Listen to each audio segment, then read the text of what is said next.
Yes, hi. Good morning.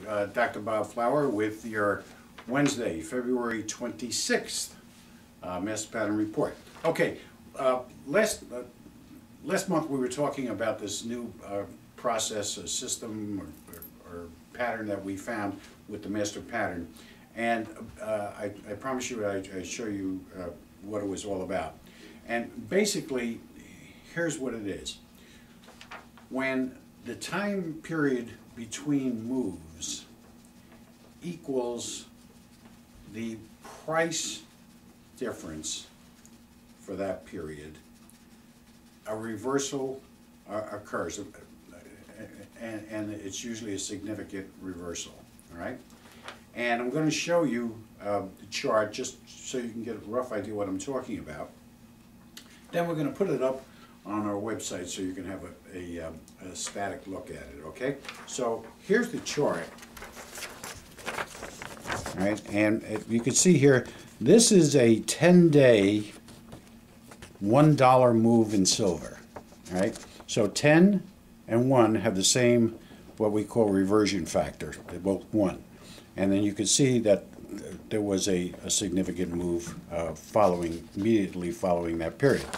The second was a 5-day period, and there was also the price difference was the same.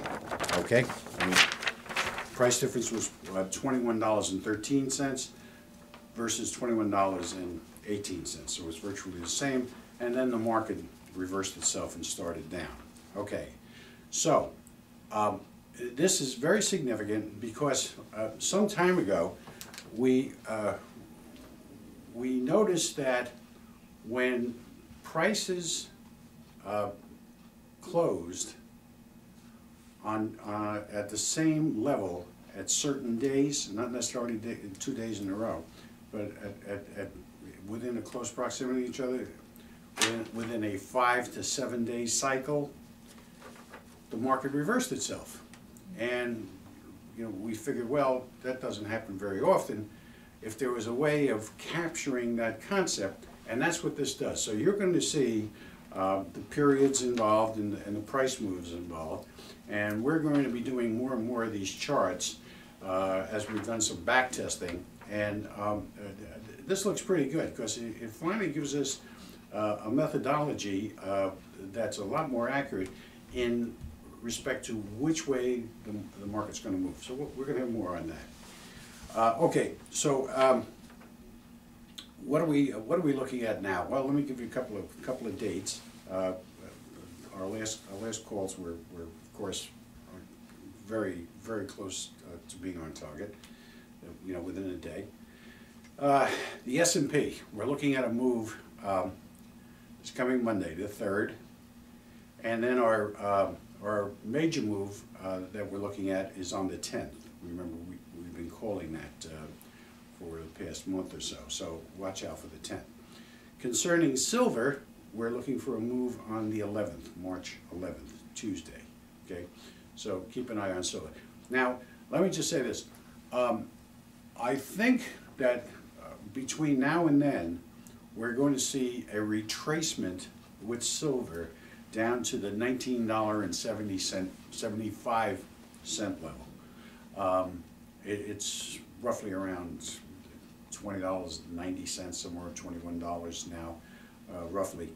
But I think we're going to see a pullback to the 1975 level within the next 2 weeks, perhaps it's going to be on that 11th. And then we're looking for a good breakout from there. And that may not occur until April. We think that April is going to be a good month for silver as we start to move towards the summer, and the metals, they're building, especially silver. Silver is kind of weak right now as compared to the other metals, especially gold, and we'll talk about that in a second. But fear not, because what we're looking at is these retracements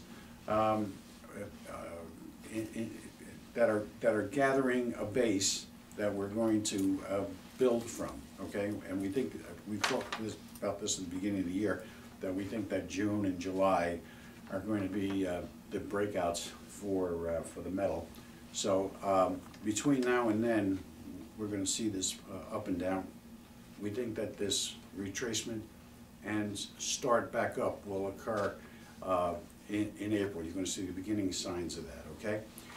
And as you notice, I'm usually a silver hawk, but you notice that these past couple of months, I haven't been talking about silver that much, I've been talking about gold.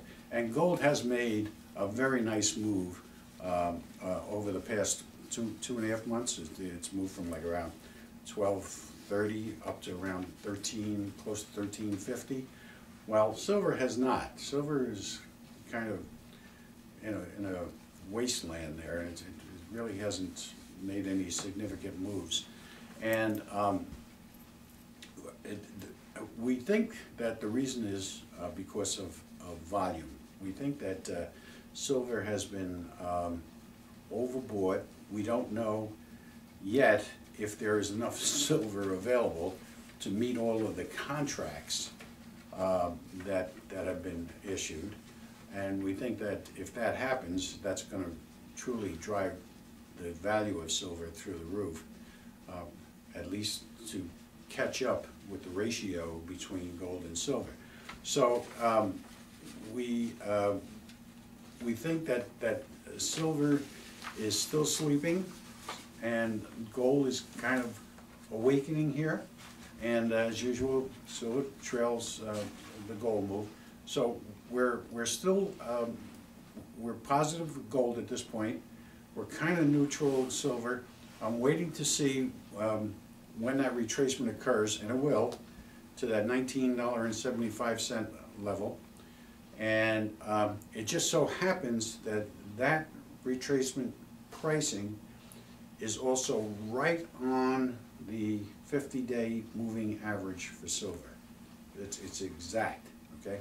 So, and it does look like that's going to occur this month. So if that happens, we are going to take a very tight spread to the bull side and watch for silver to make a nice move from there, and then flatten, and then start building from there in sometime in April. We see April as being quite volatile, as a lot of financial economic stuff really starts to hit the walls, so to speak. Okay, so that's it for this week. Remember, watch out for the 10th. We're going to be away next week. I'll try and get a film out to you, but just be careful with the silver. Stay positive with the gold. Watch the 10th on the S&P, and we'll see you within the next week or so.